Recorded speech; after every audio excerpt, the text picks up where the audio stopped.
Shalom saudara, terpujilah Allah Bapa, Anak, dan Roh Kudus ketiga yang esa. Saudara, ada sebuah istilah atau pepatah yang terkenal di Indonesia dengan sebuah nama yang berbunyi apa arti sebuah nama. Saya mencoba mengangkat pepatah ini berhubungan dengan istilah atau nama yang dikaitkan dengan Yesus Kristus. Kita lihat atau mendengar di lingkungan kekristenan sendiri sekarang dipertentangkan atau disampaikan jangan menyebut nama Yesus, tetapi kita sebut Yeshua Amasiah. Dan di luar kekristenan atau keyakinan Muslim dihubungkan dengan Isa Al-Masih, bahwa Yesus Kristus dan Isa Al-Masih itu sama. Nah, di sini apakah nama Yesus Kristus, Yeshua Amasiah, dan Isa Al-Masih itu ketiga nama atau istilah ini samakah, berbedakah? Kita perlu sekali belajar untuk mengetahuinya. Banyak sekali perdebatan dari apologetik atau pembela-pembela keyakinan yang mengangkat situasi ini atau persoalan ini. Nah, bagi saya penting sekali juga untuk umat Kristen belajar lebih dalam terhadap pengetahuan-pengetahuan ini. Sehingga di kesempatan ini saya ingin mengajak kita mendengarkan penjelasan dari Dr. Bambang Nursena tentang istilah atau nama Yesus Kristus, Yeshua Amasiah, dan Isa Al-Masih. Apakah itu sama atau apakah mereka sama, sehingga kita semakin mendapat pengetahuan yang cukup untuk bertumbuh di dalam iman percaya kita. Tapi sebelumnya, mari tolong subscribe, share, dan like video ini sehingga dapat menjadi berkat bagi banyak orang. Shalom alaikum Beshem Hamasiah. Salah satu kendala di dalam menyaksikan kebenaran iman Kristiani adalah kesalahpahaman mengenai istilah anak Allah. Jadi ada orang yang menuduh, bahkan banyak orang yang terus mengembangkan kesalahpahaman itu, bahwa seolah-olah istilah anak Allah itu berarti Tuhan beranak dan diperanakkan secara fisik. Ada ungkapan yang sangat terkenal yang sering dikutip dari ayat agama lain, yaitu Al-Quran, yang menegaskan Allah itu tidak beranak dan tidak diperanakkan, lam yalid walam yulad. Dan untuk itu kita orang Kristen setuju, memang Allah tidak beranak dan tidak diperanakkan secara fisik, secara biologis, seolah-olah istilah anak itu tidak bisa dipakai kalau tidak ada istri. Nah, pandangan seperti ini tentu pandangan yang sangat primitif, karena ini menghadapi sebuah politisme atau penyembahan banyak ilah-ilah atau dewa-dewa yang ada di sekeliling Mekah yang dikritik oleh Nabi umat Islam, yaitu Muhammad Shallallahu Alaihi Wasallam. Dalam banyak hal ternyata apa yang dikritik oleh saudara-saudara kita Muslim, sesungguhnya kita tidak mengimani apa yang dituduhkan kepada kita. Dan itulah pentingnya mengembangkan dialog lintas agama, secara khusus adalah dialog teologis. Dialog teologis itu dialog untuk membincang hal-hal yang memang diyakini oleh masing-masing agama, dan kita menghindarkan agar kita tidak menilai agama orang lain dari sudut pandang atau perspektif agama kita. Akhir-akhir ini kan dunia medsos itu menjadi dunia yang sangat liar dan liberal. Ketika diekspos banyak eksploitasi mu'alaf atau eksploitasi orang-orang yang masuk Kristen, itu kan sesungguhnya menurut hemat saya itu membahayakan keutuhan kita sebagai bangsa. Orang itu boleh bersaksi, tapi bersaksi yang tidak harus melukai orang lain, bersaksi dalam semangat merayakan perbedaan, karena keutuhan bangsa kita ini juga tanggung jawab dari kita semua. Saudara-saudara yang terkasih, karena itu ketika orang mengembangkan pandangan agama dia untuk menilai orang lain, itu sumber salah paham, seperti saya istilahkan istilah putra Allah tadi. Padahal konteksnya apa? Yesus disebut anak Allah itu karena Yesus adalah firman Allah, dan di situ ditegaskan keilahiannya sebagai sang firman yang sudah ada sebelum segala sesuatu ada, dan juga pada saat yang sama ketika firman itu menjadi manusia, dan Yesus itu sepenuhnya manusia.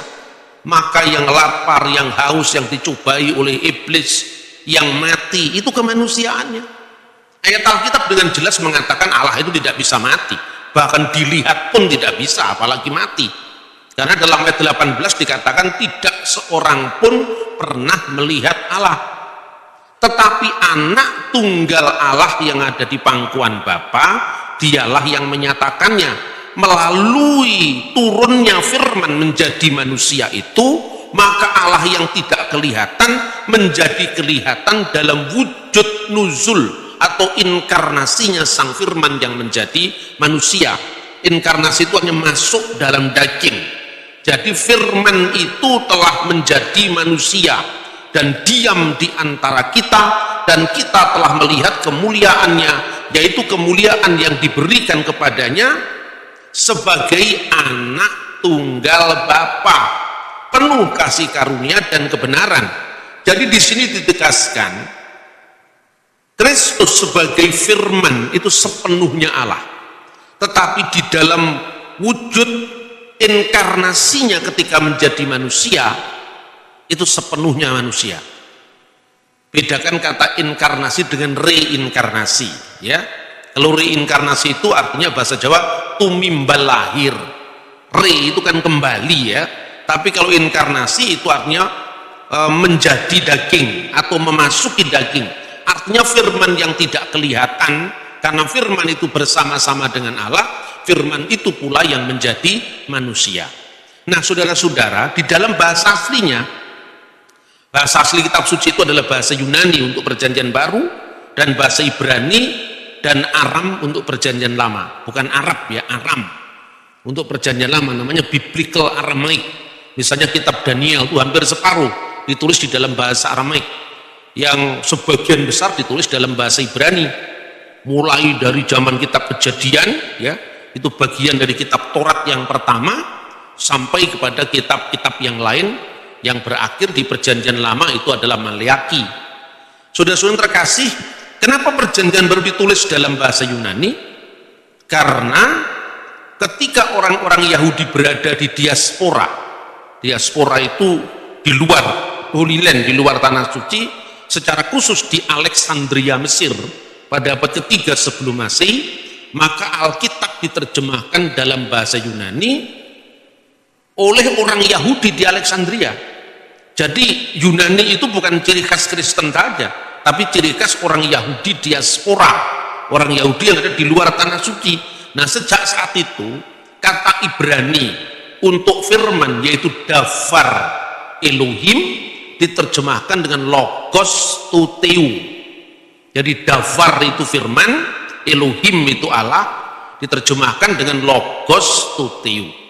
Perjanjian baru itu karena dunia yang multilingual, banyak bahasa. Mengapa? Karena Yesus berkarya di Galilea, wilayah bangsa-bangsa, ya, Gelil Hagoyim. Itu yang dinubuatkan karya Sang Mesias itu di dalam kitab Nabi Yesaya pasal 8 ayat 23. Di situ dijelaskan Galilea itu disebutkan, ya, suku-suku yang selama itu dianggap tidak mengenal Tuhan. Maka Afer Hayarden, seberang sungai Yordan itu wilayah sebelah utara. Afer Hayarden, Gelil Hagoyim, Galilea wilayah bangsa-bangsa. Atau lebih lengkap, Afer Hayarden, Derek Hayam, dan satunya Gelil Hagoyim, Galilea wilayah bangsa-bangsa. Karena Galilea itu wilayah bangsa-bangsa, maka Kristus berbicara lebih dari satu bahasa. Ketika Yesus berbicara dalam bahasa Aram, itu bicara bahasa sehari-hari. Dalam Alkitab misalnya kata Maranatha, Talitakum, Eli Eli lama sabaktani, Gabata hakal dama, itu bahasa Aramaik. Tetapi haleluya itu bahasa Ibrani. Kapan Yesus berbahasa Ibrani? Tatkala Yesus membaca kitab Taurat atau nabi-nabi di rumah ibadat. Doa-doa Yahudi sendiri itu juga dipanjatkan dalam bahasa Ibrani sekaligus bahasa Aram. Bahasa Ibrani misalnya doa Yahudi yang sangat pokok, ya, Shemoneh Esreh, itu selalu diawali dengan kata-kata apa? Baruch atah Adonai Eloheinu melek ulam Elohe Abraham, Elohe Yitzhak, Elohe Yakub. Terberkatilah, terpujilah Engkau ya Tuhan, Allah sembahan kami, Allah yang disembah Abraham, Allah yang disembah Yitzhak, Allah yang disembah Yakub. Perisai Abraham, itu bahasa Ibrani. Tetapi ketika orang Yahudi memecah-mecahkan roti pada saat seder Pesach, itu bahasanya Aram. Misalnya ketika mengucapkan inilah roti sengsara yang dimakan oleh nenek moyang kita di Mesir, itu bahasanya Aram, ya. Halahma anniya diakalu afaktana bi Misrayim, itu bahasanya bahasa Aram. Nah, ketika Yesus berbicara misalnya dengan perwira di Kapernaum, atau ketika berbicara dengan Pilatus, itu bahasanya Yunani. Kenapa bahasa Yunani? Karena bahasa Yunani itu adalah lingua franca, bahasa yang paling luas dipakai di Timur Tengah pada saat itu, sejak Alexander Agung menaklukkan wilayah yang begitu luas yang dikenal dengan kebudayaan Helenisme atau kebudayaan Yunani. Tetapi sekalipun Alkitab Perjanjian Baru ditulis dalam bahasa Yunani, tetapi bukan Yunaninya Plato, bukan Yunaninya Aristoteles, tetapi bahasa Yunani sehari-hari. Kenapa? Agar firman Allah itu bisa dibaca oleh semua orang, karena intinya firman itu harus disebarkan kepada segala bangsa. Nah, maka mengikuti Alkitab Septuaginta itulah dari abad ketiga sebelum Masehi, maka Perjanjian Baru ditulis dalam bahasa Yunani Koine. Dan umat Kristen mula-mula itu terdiri dari dua kelompok.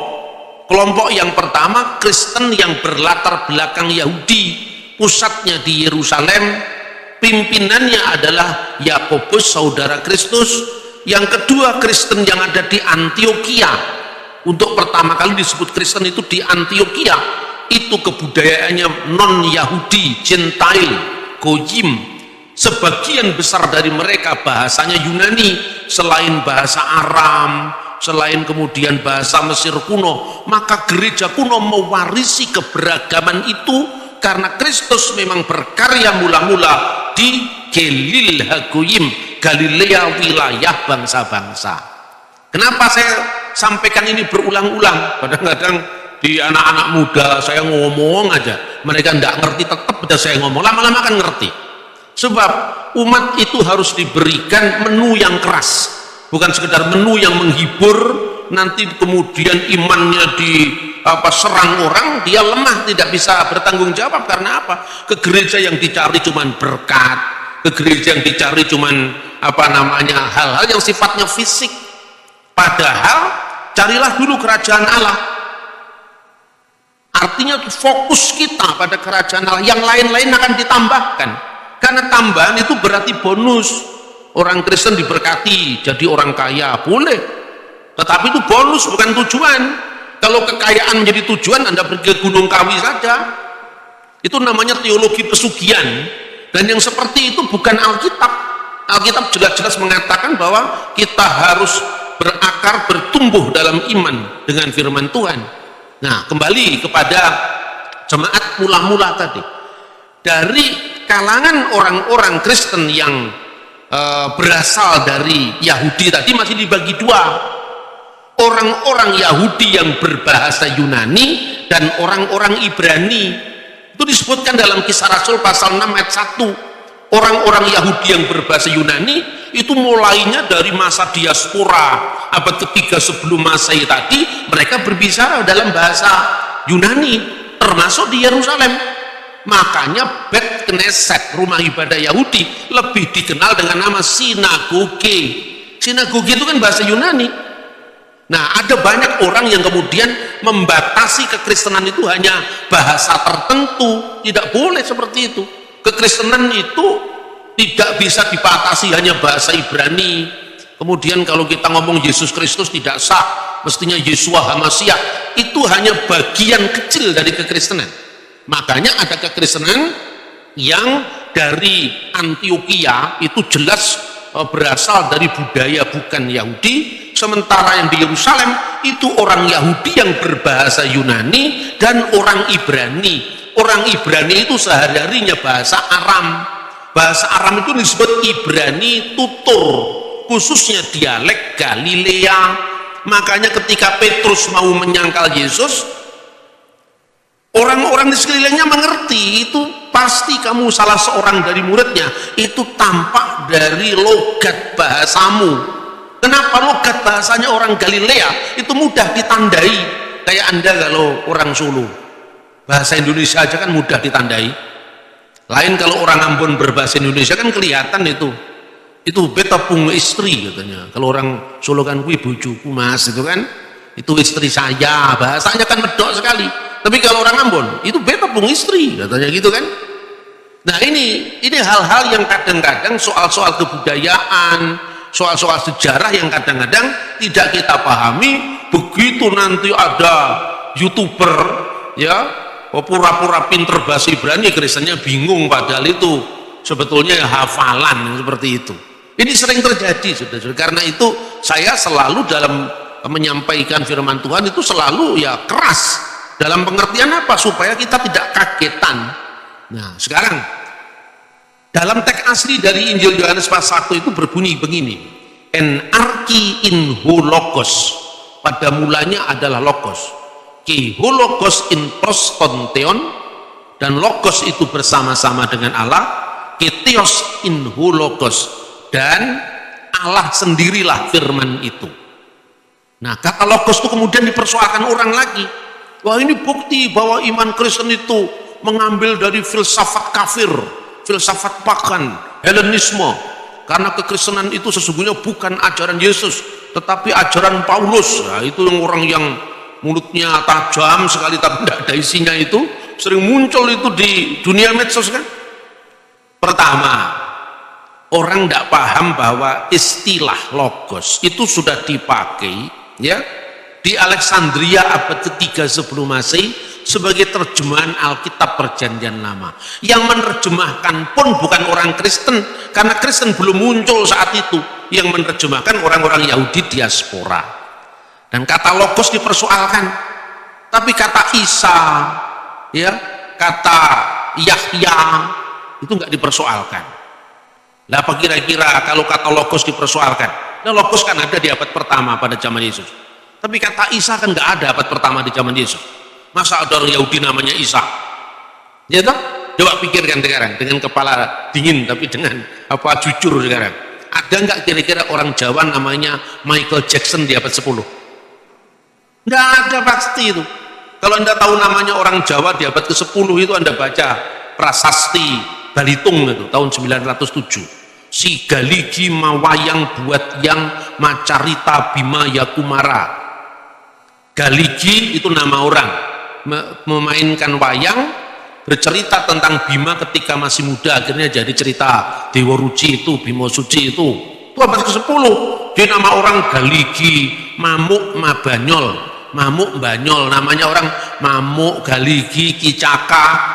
Anda mencari nama Michael belum ada di abad 10. Kemudian ketika pengaruh barat masuk Indonesia baru muncul nama-nama asing itu gitu loh. Nama Sanskerta, Mahindra, Datta, Wisnu, Krishna itu setelah pengaruh Hindu abad keempat. Ya toh? Sebelum itu tidak ada nama-namanya ya lokal namanya. Begitu juga pada zaman Yesus bahasa yang dominan dipakai itu Ibrani, Aramaik, Yunani, Latin. Nah makanya ada nama Latin di Alkitab, Markus misalnya nama Latin. Tapi nama Yunani, Andreas, Petrus itu nama Yunani, tetapi dia punya nama asli Ibrani, Simon, nama asli Aram, Kefas, Kefa itu bahasa Aram, Simon bahasa Ibrani, Petros bahasa Yunani. Jadi nama orang pun itu lebih dari satu bahasa, menunjukkan bahwa pada abad pertama Masehi di Israel itu multilingual, multicultural kan gitu kan. Makanya kata Isa tidak pernah ada. Kata Isa apa salah? Tidak salah, tetapi belum ada di abad pertama. Sebelum kira-kira kata itu lazim dipakai, diinternasionalkan melalui agama Islam. Ya, orang-orang Kristen sudah ada yang berbahasa Arab. Prasasti-prasasti yang ditemukan di wilayah Arab Utara itu sebagian besar prasasti Kristen yang ada tanda salibnya dalam bahasa Arab. Misalnya prasasti Jabat tahun 512 itu bahasa Arab sudah dipakai di gereja, ya. Maka ada kata-kata di situ Bismillah, demi nama al-ilah, Bismi al-ilah, Bismillah, Manaf Wahani Barmar al-Qais misalnya. Itu nama-nama orang Kristen tahun 512. Lalu tahun permulaan atau pertengahan abad ke-6 di wilayah Yordan itu ada prasasti namanya prasasti Umul Jimal. Nah, itu diawali dari kata-kata Allahu ghafara li ulai. Allah mengasihi atau mengampuni keluarga Ulai. Nah, waktu itu ilmu tajwid belum muncul. Ilmu tajwid itu yang dipakai di kalangan Islam sekarang belum muncul. Karena itu kalau studi tentang Arab kuno ya tidak berlaku tajwid, karena itu baru muncul setelah munculnya Quran. Orang-orang Arab sehari-hari itu tidak mengenal tajwid kalau ngomong. Nah, kadang-kadang ya itu yang terjadi ya di dalam kajian. Maka sesungguhnya kata Isa itu adalah hasil fonetik koresponden. Apa artinya fonetik koresponden? Korespondensi bunyi. Karena setiap bangsa itu memiliki lidah, dialek yang berbeda-beda. Itu contoh ya. Orang Jawa suruh ngomong huruf ain kan sulit. Ngumar, ngusman, ngali. Antara huruf ha dan huruf kaf itu juga orang Jawa kadang-kadang sulit melafalkan. Kadang-kadang orang Jawa itu kalau ngomong gak sadar kadang-kadang misalnya huruf kaf dan huruf ha itu agak sulit dibedakan. Tetapi bukan tidak mengerti, karena kan konteksnya dia tahu seperti itu. Pak Jokowi ngomong Al-Fatihah menjadi Al-Fatihah, ya itu karena orang Jawa. Orang Sunda ngomong huruf ini fa f itu kan sulit. Arifin, tipi ini kan, gitu. Orang Bali ngomong huruf T dan T tidak ada bedanya. Antara batuk dan batukmu tidak ada bedanya kan. Tapi orang tahu kalau batuk itu ini, kalau batuk itu ya batuk, orang tahu lah. Ya, itu contoh. Nah, begitu juga ketika bahasa serumpun itu diterjemahkan dalam bahasa lain. Tidak semua tercover pronunciation-nya. Kayak orang Tionghoa, kalau ngomong Yesus kan Yesu kan, S-nya mana kok bisa hilang? Fongcu Yesu tekmi mana? S-nya mana kok bisa hilang? Ya karena itu fonetik koresponden. Nah, beberapa fonetik koresponden itu muncul misalnya ketika kata Ibrani shalom. Shalom itu sin. Shalom, sin, lamed, vav, mim. Shalom. Menjadi bahasa Arab apa? Salam, salam. Sin ringan, bukan shin tapi sin. Sin, lam, alif, mim. Shalom. Itu dikati kata sandang, definite artikel al-salam baru dibaca assalam. Shalom alaihim, shalom atas engkau sekalian, kemudian assalamu alaikum, gitu loh. Itu namanya fonetik koresponden. Nah, begitu juga huruf bahasa Ibrani yud ya, y itu kadang-kadang berubah menjadi alif, kadang-kadang berubah menjadi ain. Itu contoh. Ada buku kuno yang ditulis abad pertama oleh Flavius Josephus, diterjemahkan dalam bahasa Arab, tapi setelah lewat bahasa Aram dulu. Jadi dari Yunani, Aram ke Arab.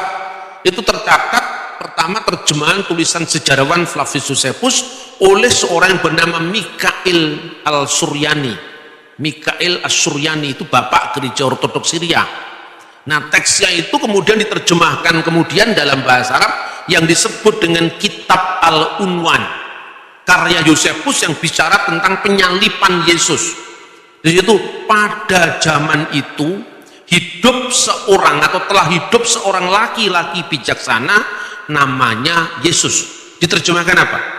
Innahu kana fi hadal zaman rajulun hakim yaqulu lahu Iswa. Di situ tidak digunakan Yasua tapi Iswa. Dengan apa? Huruf alif, ya, sin, wawu, ain, alif. Iswa. Karena waktu itu belum ada standarisasi. Apa kira-kira kata Yesua dalam bahasa Ibrani diarabkan menjadi apa? Belum ada standarisasi. Kemudian muncullah kata Isa, gitu loh. Nah itu fonetik koresponden, kadang-kadang seperti itu. Maka huruf yud menjadi alif, alif itu begini, atau ain. Kemudian sin yang berat tadi, sin ya mudahnya pembicaraan, itu menjadi sin ringan. Yasua menjadi Yasua bahasa Arab. Tapi kadang-kadang menjadi Isa. Kenapa menjadi Isa? Seiring dengan sin menjadi sin, ya. Kemudian huruf hidup Vav dalam bahasa Ibrani itu kadang-kadang berubah menjadi alif. Kok bisa? Enggak ada hukumnya, memang itu korespondensi bunyi. Nah contoh seorang Surabaya misalnya ngomong sidik, kok sidik? Mana ada bahasa Arab sidik, yang ada kan sidik. Kenapa jadi sidik? Ya karena itu fonetik koresponden tadi. Alhasil maka kata Yasua lewat bahasa Aram menjadi Yesu atau Isu, ya, menjadi bahasa Isa, seperti Shalom, U panjang menjadi salam, A panjang. Nah ini kan rumit yang seperti ini. Makanya berbicara tentang agama, kalau itu berkaitan dengan sejarah, itu tidak bisa dipotong hanya satu bahasa, karena bahasa itu berkembang. Lah itulah salah satu keunggulan Alkitab. Karena Alkitab itu muncul dari lebih dari satu zaman.